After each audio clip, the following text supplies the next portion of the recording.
Welcome to the Business English Podcast, the best place for non native professionals to learn how to communicate clearly and confidently. My name is Tanya Suarez, and in each episode, you're going to learn specific skills to develop your corporate communication, American pronunciation, and career strategy in order to build the life you deserve. Let's jump right in to part one. All right.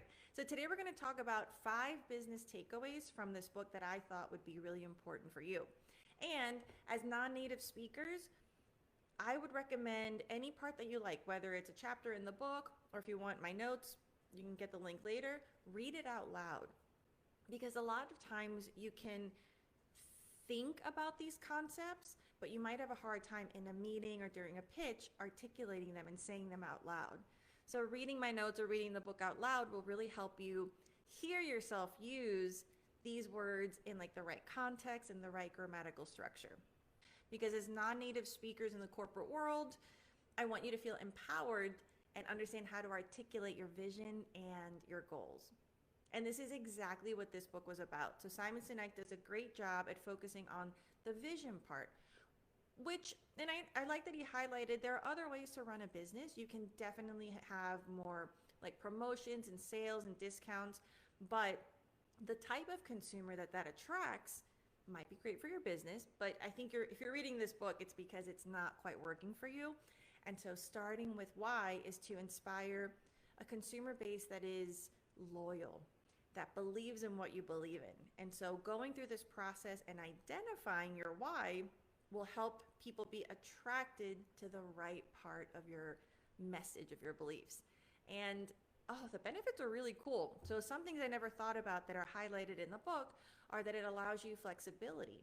Because if someone, like I think he mentioned, Dell is known for computers, so they have a really hard time marketing and selling other products. Whereas Apple, which if you read the book, you know that he loves because he uses them a lot, and I love them too, so I appreciated it. Apple focuses on their why. Apple really wants to be known for going against the status quo and empowering the individual. So that gives them more flexibility because any product that they sell goes back to their why. And so their consumers, their fan base at this point, is open to trying different products.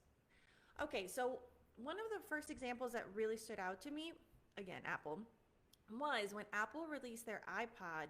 It actually was not the first on the market. There was another company called Creative who had an MP3 player.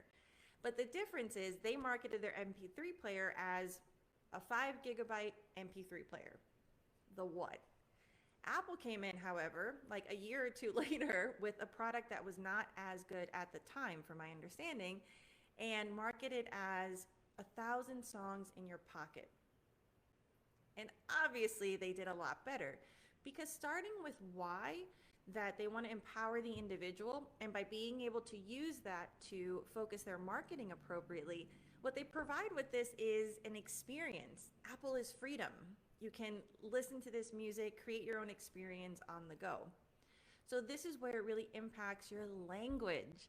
So as a non-native speaker, whether you're in marketing, you're a business owner, or whatever you're using this book to benefit you, this will inspire you. I hope that it's not about high-level English. The good news is a lot of the words being used, especially in marketing, are relatively simple. But it's strategic English, and this will help you. It's just a game changer. Honestly, your stories will be better, the way that you share information will be better, and this book really helps you with crafting your message. Okay, so that was one example.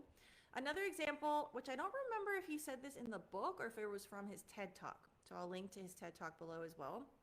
But he mentioned that even when you're talking about speeches, whether you're in politics or you are a social activist, he references Martin Luther King's speech, I Have a Dream. And I remember him saying, notice that he didn't say, I have a plan. I have a dream is emotional. It evokes change. I have a plan is the what. So these are ways that you can see these huge companies, these amazingly influential people apply these strategies, and I hope that you feel inspired as well. Okay, so for the 5 business takeaways, the first one is what we mentioned earlier, that it helps you become less dependent on promotions because the why inspires loyalty. People want to belong. So if you create a message that attracts people because they believe in you, because they understand what you stand for, those people are going to go to you whether or not you're less expensive than someone else. So this also helps you worry less about competition. You're really competing against yourself. Okay, number 2, instead of targeting people who you want to sell to, you're attracting people that you want to believe in you. So this changes, it's the difference between the 5 gigabytes or the 1,000 songs. So this really helps you be more focused. To me, it gives me like a checklist whenever I'm creating copy. And I even went back and looked at my website and I'm like, okay. I was like, am I focusing on my why? And I saw so much room for improvement. So I'm definitely going to be working on that this week and how I market my courses, because the what, a lot of people have the same what. The why is unique to your story.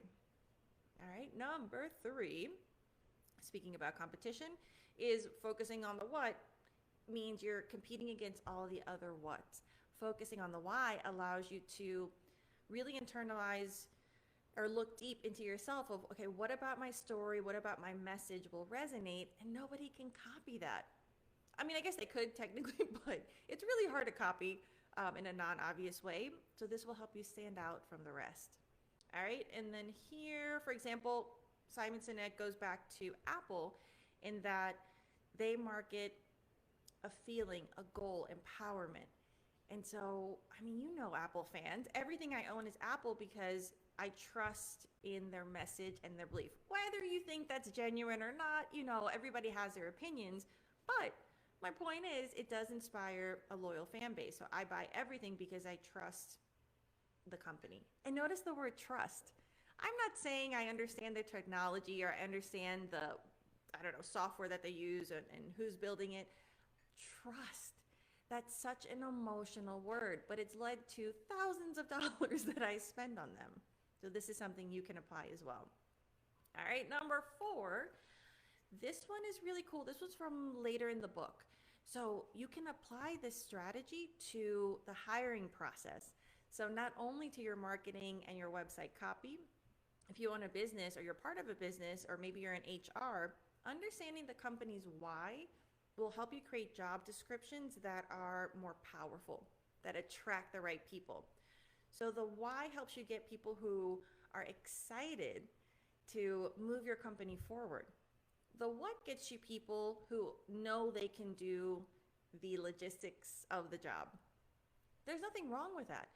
But imagine the quality of people for someone who is so eager to go to work and help your company grow versus someone who is showing up to work because they want the paycheck and they can do XYZ. So this depends on you. If you just need XYZ, great.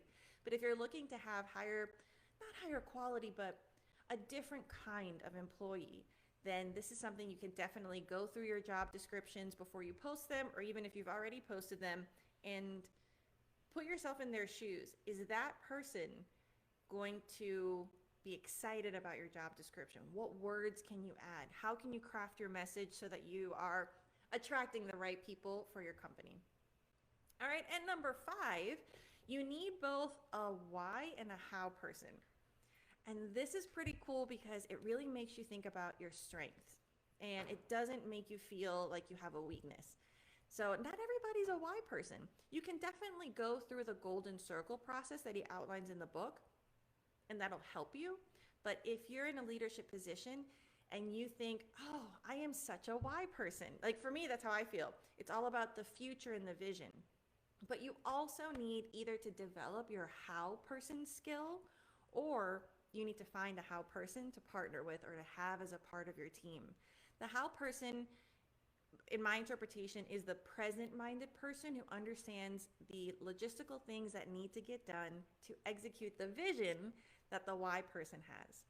And the combination of that is so powerful. So what he says, of course you can be successful, whether you're one or the other, but for exponential growth or a really inspirational company, the combination is really powerful.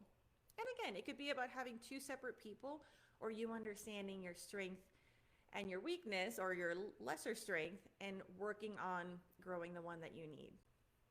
Okay, so that was a quick summary about what my favorite parts and business takeaways were from Start With Why.